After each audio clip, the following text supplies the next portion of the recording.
let's talk about momentum and exercise. So, one of the most common mistakes made during strength training is the use of momentum. Now, for everyday movements, and even many athletic movements, the use of momentum is normal, adaptive, and in many cases necessary to generate more force to propel the object further and faster. It is the body's way of conserving energy, particularly during running, throwing, or pushing. However, during strength training or muscle building, momentum is counterproductive. Now, this is because it decreases the work that a muscle does, thereby decreasing the effectiveness of the exercise. And what's worse is it's dangerous to the joints and the spinal cord since it overloads these areas, causing unnecessary wear and tear, let's say. Now, to understand what the use of momentum looks like during strength training, picture a ball with a string with a ball suspended from it. Now, the muscle joint is the point of rotation, or the top of the string, and the leg, arm, or torso, with or without the weight, is the ball at the end of the string. Now, picture the ball swinging back and forth at the end of the string like a hypnotist would use, basically the old pendulum. Now, when momentum is used during strength training, the exercise is characterized by this same swinging motion. The bicep curls, all these things. The exerciser who's doing whatever momentum movement may appear to be bouncing or swaying their whole body. Now, one exercise in which momentum is very easy to see and basically always employed is the back extension. So when momentum is used, the person exercising looks like they're dropping their torso due to gravity, and then they swing up. Now, that swing up is only stopped by the mechanical limits of the spine, and of course this technique fails to actually train the erector spinae muscles and places dangerous loads on the spine. So it's basically, once again, just an easy example of somebody swinging up and down and not actually training the muscle group that they're attempting to train. Cheat bicep curl is another simple example to follow.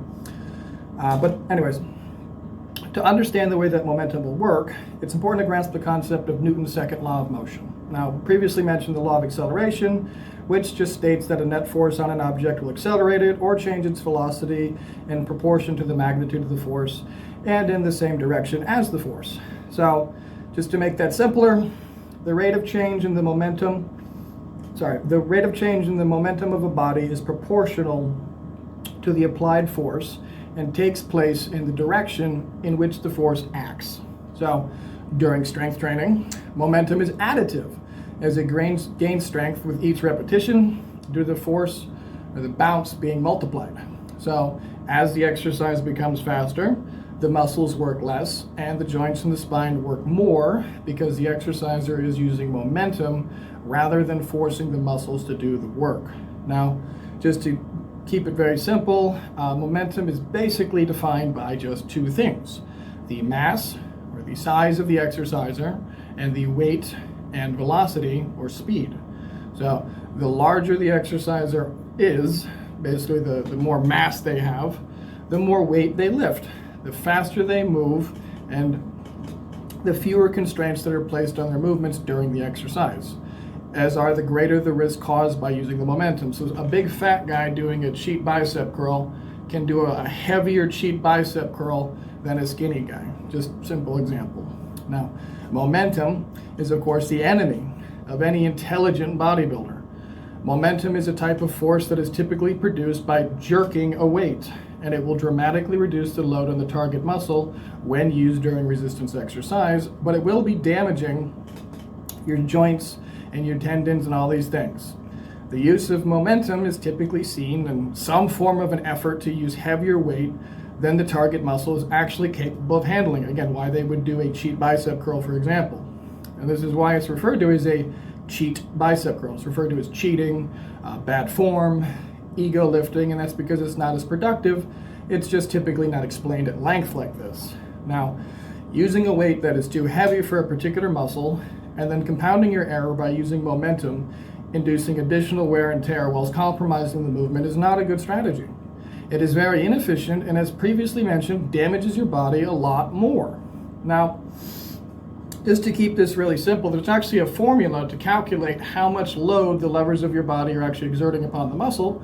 I'll tell it to you real quick just because I think it's interesting. The basic formula is, it's the basic formula for determining the amount of magnification of a given lever. And it's resistance times the resistance arm length equaling the force times the force arm. Now, all this means is that the resistance is the amount of weight which is placed upon the end of the lever. The resistance arm is the length of the lever between the effort and the load. So the force simply represents the amount of muscle force required to move the lever, and the force arm is just the distance between the pivot point and the point at which the effort is applied on the lever. So this same formula applies to all levers everywhere in the world, including the bones in your body. And although these three factors may change the position in the equation depending on what type of lever is being used. But this simplified math will give you an idea of how much you're actually loading a muscle with and how efficient is the lever that you're actually using, basically. So a simple example would be a bicep curl, I guess.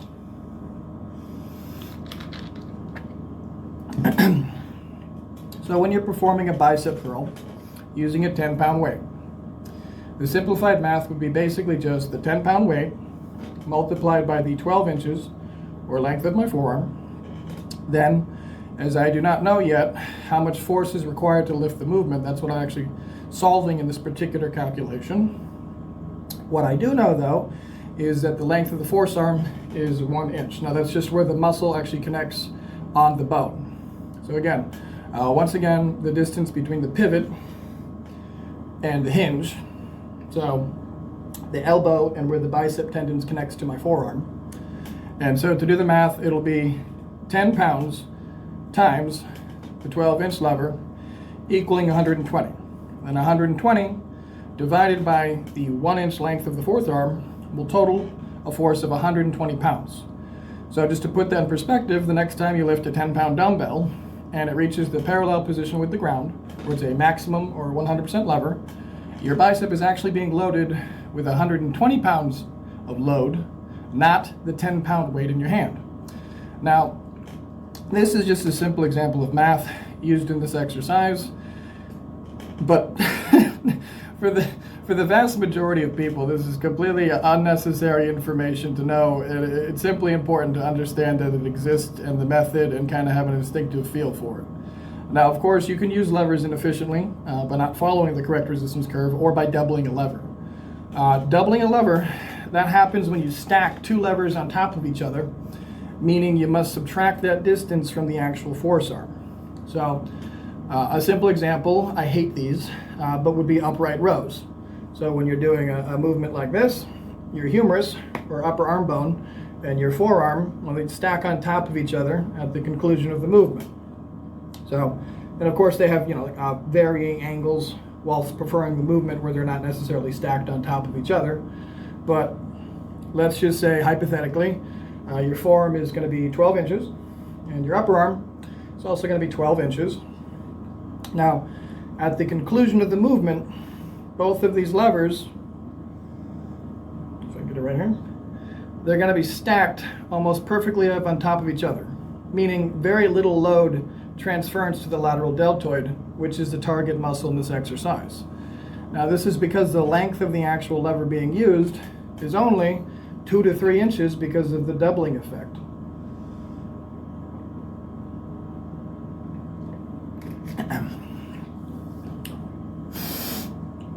Now, the reason that people will typically perform this movement is because it allows them to lift extremely heavy weight. So no doubt in their minds, loading their lateral deltoid more than if they simply lay on their side and then fully extended their upper arm and their forearm, creating a 24-inch lever with the correct resistance curve, and only use like a 10 or a 12, 15-pound dumbbell. Thus, they would maximally load their lateral deltoid without any wear or tear on their shoulder joints or straining the spine in any way.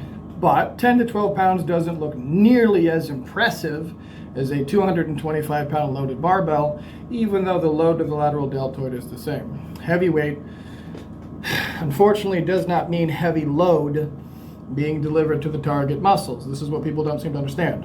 More often than not, it means a compromised movement, which is damaging your body and very inefficiently loading your muscles.